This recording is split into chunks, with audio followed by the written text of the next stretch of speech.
भोलेनाथ हिमालय के गोद में स्थित भगवान शिव को समर्पित अमरनाथ मंदिर हिंदुओं के लिए सबसे प्रमुख तीर्थ स्थलों में एक है। आज हम आपको अमरनाथ गुफा के बारे में बताएंगे। कृपया मेरे चैनल को सब्सक्राइब कर लीजिए ताकि आने वाले दिनों में मैं आपके लिए अच्छी वीडियो लेके आऊं। मेरे चैनल देव पृथ्वी लोक पर आपका स्वागत है। यह भारत के जम्मू कश्मीर प्रदेश की राजधानी श्रीनगर के उत्तर पूर्व में स्थित है। अमरनाथ को तीर्थों का तीर्थ कहा जाता है क्योंकि यहीं पर भगवान शिव ने माता पार्वती को अमरत्व का रहस्य बताया था। यहाँ का प्रमुख विशेषता पवित्र गुफा के बर्फ से प्राकृतिक शिवलिंग का निर्मित होना है। प्राकृतिक हिम से निर्मित होने के कारण इसे स्वयं भीम हिमानी शिवलिंग भी कहा जाता है। इस गुफा में जो शिवलिंग है वह पूरे साल बर्फ से ढका रहता है, इसलिए इस शिवलिंग को बाबा बर्फानी भी कहा जाता है। इस शिवलिंग के दर्शन के लिए भक्त दूर दूर से यहाँ पहुँचते हैं। अमरनाथ की यात्रा साल में 45 दिन की होती है। जुलाई से अगस्त के बीच में होती है। आषाढ़ पूर्णिमा से लेकर भाई बहन का पवित्र पर्व रक्षाबंधन तक होती है।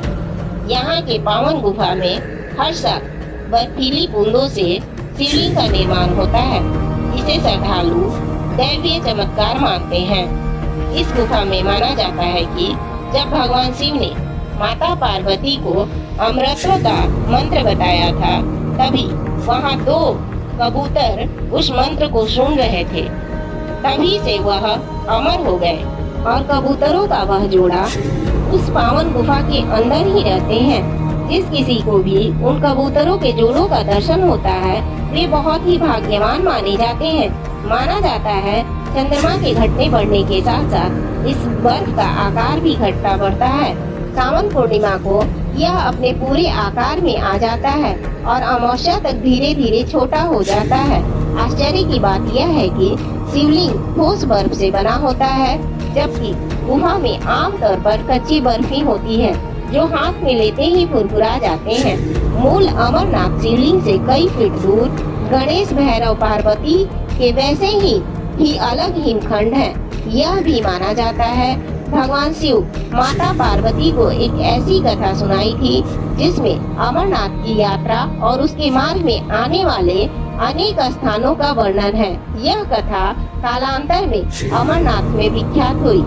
कुछ विद्वानों का मानना है कि भगवान शंकर जब माता पार्वती को अमर कथा सुनाने ले जा रहे थे तो उन्होंने छोटे छोटे अनंत नागों को अनंतनाग में छोड़ा, माथे के चंदन को चंदनवाड़ी में उतारा और अन्य पशुओं को पशुवट पर और गले में के शेषनाग को शेषनाग नामक स्थल पर छोड़ा था। ये सभी स्थल अमरनाथ यात्रा के दौरान रास्ते में दिखते हैं। गुफा के पौराणिक इतिहास कश्मीर घाटी में राजा दक्ष और ऋषि कश्यप और उनके पुत्रों का निवास स्थान था। पौराणिक मान्यता है कि एक बार कश्मीर घाटी जलमग्न हो गई, उससे बड़ी झील का रूप ले लिया। तब ऋषि कश्यप ने इस जल को अनेक नदियां और छोटे छोटे जल स्तरों के द्वारा बहा दिया। उसी समय भृगु ऋषि पवित्र हिमालय पर्वत के यात्रा के दौरान वहां से गुजरे।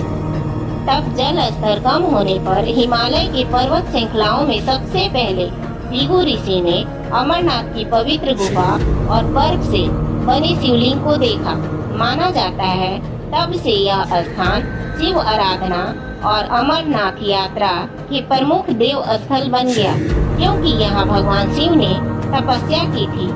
माना यह भी जाता है कि 16वीं शताब्दी से पूर्व एक मुसलमान गणरिये को पता चला। आज भी चौथाई चढ़ावा मुसलमान गणरिये के वंशजों को जाता है। आश्चर्य की बात यह है कि अमरनाथ गुफा एक नहीं, अमरावती नदी के पथ से आगे बढ़ते समय और भी कई छोटी बड़ी गुफाएं दिखती हैं। ये सभी बर्फ से ढकी हैं। अमरनाथ यात्रा पर जाने के लिए 2 रास्ते हैं, एक पहलगांव होकर और दूसरा सोनमार्ग बालटाल से जाता है। यानी कि पहलगांव या बालटाल से किसी भी सवारी से पहुंचे, यहाँ से आगे जाने के लिए अपने पैरों का इस्तेमाल करना होगा। अस्वस्थ और वृद्धों के लिए सवारी का प्रबंध किया जाता है। पहलगांव से जाने वाले रास्ते को सरल और सुविधाजनक समझा जाता है। बालटाल से अमरनाथ गुफा की दूरी केवल 14 किलोमीटर है। लेकिन यह बहुत ही दुर्गम रास्ता है और सुरक्षा की दृष्टि से संदिग्ध है। इसलिए सरकार इस मार्ग को सुरक्षित नहीं मानती और अधिक यात्रियों को पहलगांव के रास्ते जाने के लिए प्रेरित करते हैं। लेकिन रोमांच और जोखिम लेने वाले और रोमांच का शौक रखने वाले इस रास्ते से जाना पसंद करते हैं। लेकिन इस मार्ग से कोई अनहोनी होने पर भारत सरकार जिम्मेदारी नहीं लेती। अगर आप भी अमरनाथ गए हैं तो मुझे अपने अनुभव कमेंट करके जरूर बताएं। जय बाबा बर्फानी।